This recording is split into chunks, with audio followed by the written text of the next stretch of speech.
Hello，大家好，我是旅游浪人 Kobil 啊，不对，我是电动车浪人 Kobil，欢迎收看电动车浪人系列的第3集。首先，非常感谢大家对最近这几次机票影片的支持，看到那么多新朋友加入，订阅突破了2000人，非常的开心。但熟悉我的老朋友都知道，Kobil 除了爱旅游，本质上也是个标准的科技宅。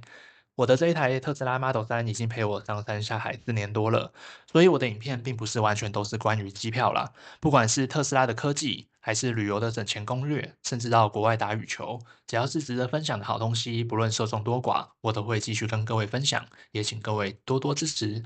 今天我们要来讨论一下关于电动车掉电的小秘密，应该很多车主都会觉得奇怪，我的车明明停着没开，或是正常行驶，为什么它会掉电掉的那么快？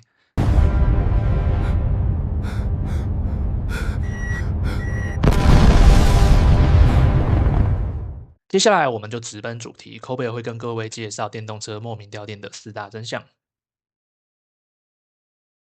第一个凶手就是我们的天气。天气冷的时候，电池的活性会下降，电量显示会缩水。加上如果你会预先开启暖气，那电耗会非常惊人。这种状况比较适用于高纬度、冬天会下雪的国家，例如像韩国、日本跟美国。但在台湾寒流来袭的时候也会用到。那如果在夏天天气热的时候，你会发现气温动不动就到35度以上。如果车子停在室外没有遮阳的地方，车内的温度可能动辄40到50度。通常车主们的预设会开启过热保护模式，以保护电池系统及车内环境。所以 k o b e 有建议千万不要都信荧幕上那个预估里程。在极端天气下呢，那个叫做快乐表，在开启冷暖气或是座椅加热的状况下，实际上里程打个8折都是正常的。会建议如果可以的话，出门前插着充电桩，先预热或预冷车子的内部，用家里的电来调节温度，上路的时候才是满血状态。第二个真相呢，这个凶手就是你自己。这一点新手最常犯。刚买到车的时候很兴奋，每隔半小时就想打开 App 看一下车子在哪里，电剩多少。但你要知道，电动车休眠的时候就像手机待机一样，非常的省电。但您一开始使用 App 的时候呢，车子的电脑就会被强制唤醒，并且连上网络汇报数据。这个过程就像是把电脑从关机状态中叫醒，是需要消耗额外的电力的。加上如果你有订阅顶级连线模式，可以远端查看车子各个镜头状况的话，那又会更加耗电了。c o b e 的建议是，就像你不会每10分钟去叫醒一个正在睡觉的人，问他说你醒了吗？如果没事的话呢，就不要一直开 App 查看车辆状况，这样会消耗许多额外的电。第三个真相呢，就是电池预热。当你导航去充电站的时候，车子为了让电池达到最佳的公速温度，会开始大量的耗电加热。很多新手看到电量狂掉，或是电力消耗效率非常高，会吓一跳。理论上这是一件好事情，为了让你等一下充电可以充得更快。但真的是这样吗 c o b e 有做了一个实测，我导航去一个第三方的充电站，让电池预热了15分钟。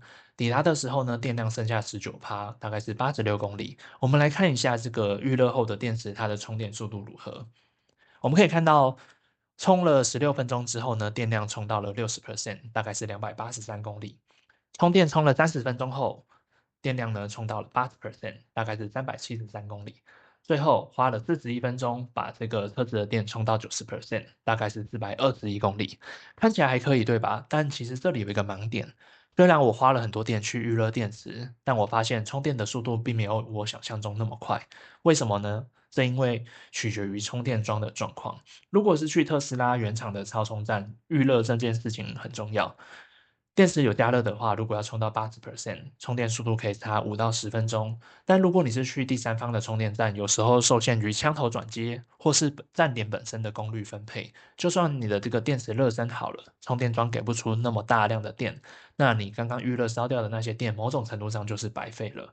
科贝尔的建议是，如果你的电量已经很低，例如说剩5%，那你要去第三方的充电站。我建议可以先导航充电站附近的地标，避免车子为了预热电池把最后的救命电用光，结果到了现场又受限于设备，充电速度也没有变快，白白浪费了这些电。大家都知道特斯拉最著名的功能哨兵模式 c o b e l 发现这个也是耗电的大魔王之一。这个功能很棒，但它需要车上镜头全开，电脑持续运算，根据天气的不同开着哨兵模式，加上车子的过热保护，一天掉个5%到8%，大概是20到30公里都是正常的。会建议善用排除住家跟公司。如果是停放在家里车库或是公司停车场，而且有监视录影器的状况下，车子的状况就会是安全的，就不用特别开启哨兵模式。而 c o b e l 因为工作的关系，需要在外面路边停车。若启用哨兵模式的天数长，长久下来的耗电量会非常可观。如果一天掉6%，大概是21公里，差不多等同于3度电。一年在外停放的天数如果有100天的话，就会消耗300度电，代表你一年需要花费2000到2500元在启用哨兵模式上。前提是你的充电都是利用超级充电。如果你仍是在评估要不要买特斯拉的观众，没有自己的车位，也没有自己的充电桩，需要停放在路边或是外面停车场的情况下，请务必要再三考虑这个隐形的成本，提供给各位参考。另外 c o b e l 也好奇问各位观众，如果你是没有订阅顶级连线的车主，那你们在外面一整晚的情况下，你还会开启哨兵模式吗？请在下方留言告诉我。接下来是我们的浪人小实测。c o b e l 前面提到了那么多点，我很好奇，如果在车上吹冷气、看影片，这个会不会也是耗电的元凶之一？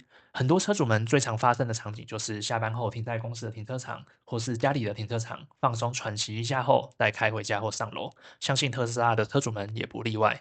所以我想做这样的实测。一开始的电量为202公里，大概是43%，外面的温度是20度左右，天气为阴天。那我在里面玩游戏，经过了15分钟，电量降为200公里，大概是43%。经过了1个小时后，电量降到194公里，大概是42%。经过了1个半小时呢，电量降到190公里，大概是41%。总共只掉了2%，大概是10公里的电。